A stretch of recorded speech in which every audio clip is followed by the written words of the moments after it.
Well, bloody dangerous. Yeah, imagine. Dangerous, really. Yeah, well, we had companionship, really, you know, you used to have some laughs and jokes, but we had your serious side, of course. How long would you be out for? What?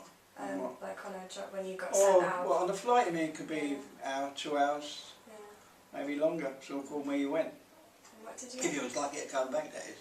Yeah. So, could you fly the planes as well, or was you just no, just at the back, sort of thing. It's been terrifying up in the planes, but can't imagine. Well, I suppose it was when you look back, but you didn't think of that. You know, I mean, you were young and stupid, really. Well, I mean, we must have seen fair share go down and stuff like that. Oh yeah, you see that. I mean, but How old were you when you joined the RAF? Bloody hell. Can't remember now. 20. About 19, 20. I had a secure job, actually. I worked for Carriage's Brewery. Okay. Yeah, I had a key job, as you might say. When you volunteered to But join. I suppose seeing all your mates go, Yeah.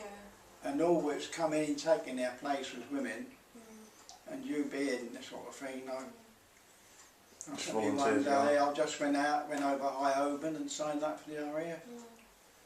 And that was How long were you in it for? Just about four years, wasn't it? 4 years. Were you two together? No. We didn't. He's 8 years I older didn't than know me. Helen too well after. Later. Well, you didn't bother about girlfriends then. Well, I mean, some of the blokes were married and had girlfriends, but you didn't, because when you went out, you didn't know if he was going to come back. So you just, well, I mean, if you went out, I mean, like you had WAFs on the station you used to talk to, and if you went down the local, you had a drink, like sort of thing, and chatted and all that. But that's about as far as it went, really, you know. But otherwise, I mean, it's a good life in a sense, you know. One thing about it was, in a way, you got bloody good food. Really? Oh yeah, you got top. Well, you got to keep, I suppose. I mean, when I come home and then I had to bring home my ration book, there was hardly anything. But back there, I mean, we had top-notch food, you know, couldn't afford it. But when you got back here, you had an eye-opener. You know, what those getting on better butter. You know. Yes, I'm afraid it was. But I mean, it was an experience, but I wouldn't want it again. No. Not really. Not after like mates and people you knew, you know, sort of thing.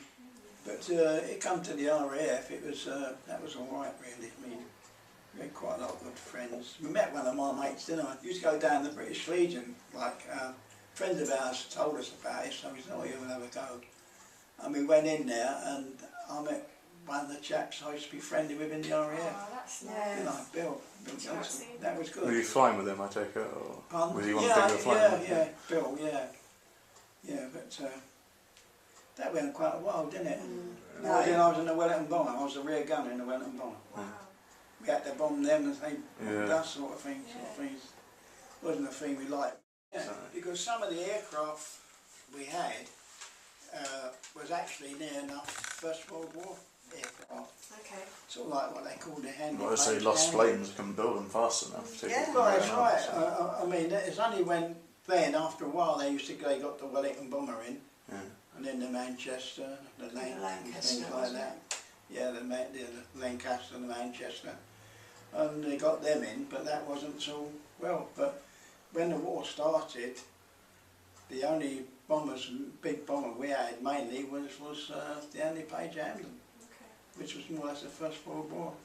Which we used to call the flying tadpole. Because you see a tadpole, that's how it was. That's the shape of the Andy Page. What was the training like? That must have been. Well, it's like everything else really, a bit rigorous and you know, you had to do exams and things and. Really? Well, I didn't know how, especially for volunteers. Especially pilots and navigators mainly, they've done a lot. You know, for a navigator, you had to be pretty good on the old maths lot. Pilots had to be the same, but navigators was the chief man who depended on you know. These know how to get back. I mean, get one there instead of flying the wing, they'd be flying to Spain, on holidays, you know. I mean, when you're down here, looking at the docks from here to there looks a long way. But up there it's like that. That's right. Yeah.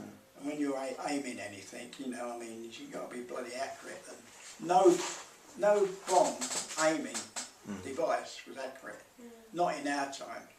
Not till the Americans got the StoryVault and things like that and all this new technology, then yeah. But in the old days, everything was calculated, you know, sort of up and down here. I never really thought about that. Just you know, yeah.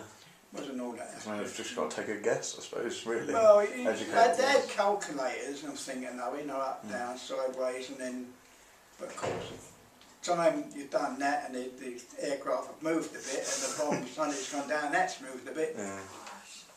Because the bomb don't go straight down anyway. No. It sort of goes that way. But no, there was all a good bunch of lads really, they come all over the place. Sometimes you couldn't hardly understand them, just coming up from Yorkshire and they could get from places like that. And some say, oh, up lad, oh you know. What about the poles? Oh, the poles, oh there. Was there lots of... So when they was in the normal flight sort of thing, you know, and all of a sudden they see a German aircraft, they just went That's break formation. away, you know, they were really up there. They were a real fighting mob, you know. You had to be even careful if you was on leave or down local with them, you know, because they were a bit feisty sort of thing. Of course, it made a lot of difference to bombing over in Germany when the Yanks come in. Yeah. Yeah, because they had the old flying forts and one another, and then Liberators. But funny enough, they didn't carry more bomb load than the Wellington Bomber. Really? I thought they'd have had many. No, they only carried 3 ton, same as the Wellington Bomber. Same. Well, they were quite big, but more. But then they had more machine gunners. Ah, right. See, they had them in the front. How many were back, on the Wellington? At the top, down the bottom. In the Wellington, they had 2, one in front, one at the back. And you were the rear gunner, did No, you I was say? in the rear. The rear was better because if you was in trouble, you just turn the chariot round and then fill out the back. Whereas the man in front, he couldn't do that. He had to get out and walk halfway down and then go through the bottom. Did you ever have to jump out? Only once when we was over the sea. That was the only time. We had That to must have been then. terrifying. Yeah, it must have been absolutely terrifying. Can't even imagine doing that. It's just...